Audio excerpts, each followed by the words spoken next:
Are packed the day after Halloween with all sorts of candy-related mishaps, like broken braces and cracked fillings. Now a California dentist is sharing his Halloween candy survival guide for parents. And Dr. Kami Haas is here with some of those Halloween candy do's and don'ts. Dr. Haas, thank you for joining us.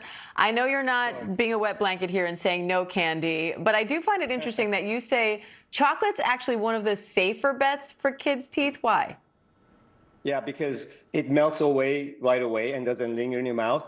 The worst candies are the ones that could break your teeth or chip your teeth, like jawbreakers or break a bracket. I'm an orthodontist, so it's no wonder Halloween happens to be in the same month as National Orthodontic Month. So anything that's really sticky to the teeth or they can damage your teeth or brackets, those are the ones we want to avoid. Chocolate melts away, especially if it's closer to 100% cacao. I know it's kind of bitter, but anything over 75% or 85% or xylitol gum, those are the safest choices. You also say the timing of when kids eat candy matters. How so? Yeah, so here's how you should do it. I have a 13-year-old, although he's not into Halloween as much anymore. But the way you want to do it to make it safe and effective and fun is before they go to trick-or-treating, you want to make sure they have a full meal so they're not hungry. Before they go trick-or-treating, also they want to brush their teeth before using a toothpaste that has nanohydroxyapatite. This particular ingredient can buffer and shield enamel against cavities. Then when they're eating candy, they should drink a lot of water. After candy, one of the biggest mistakes I see is that people want to brush their teeth right away. You should actually avoid brushing for up to about an hour because the mouth is extremely acidic and it can damage your teeth when you're brushing.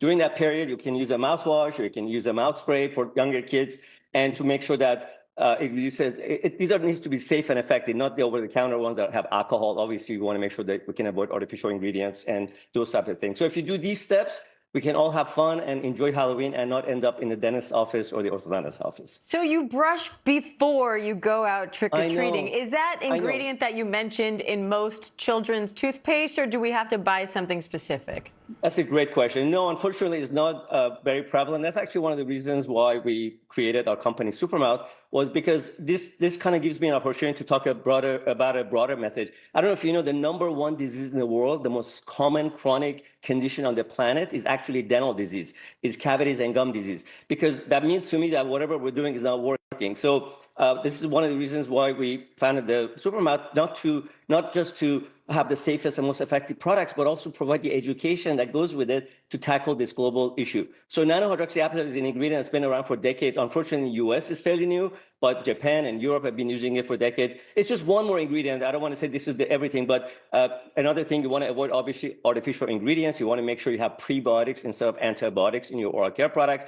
You want to make sure, one of the most important things, that the pH of your mouthwash and the oral care products are alkaline. You can easily test it with a pH strip. And all of these things we want to do because obviously whatever we're doing is not working. So we got to make some changes so we can finally tackle this global issue.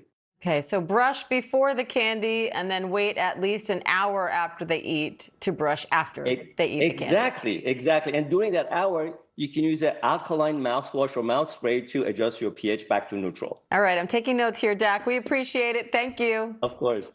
Thank you very much.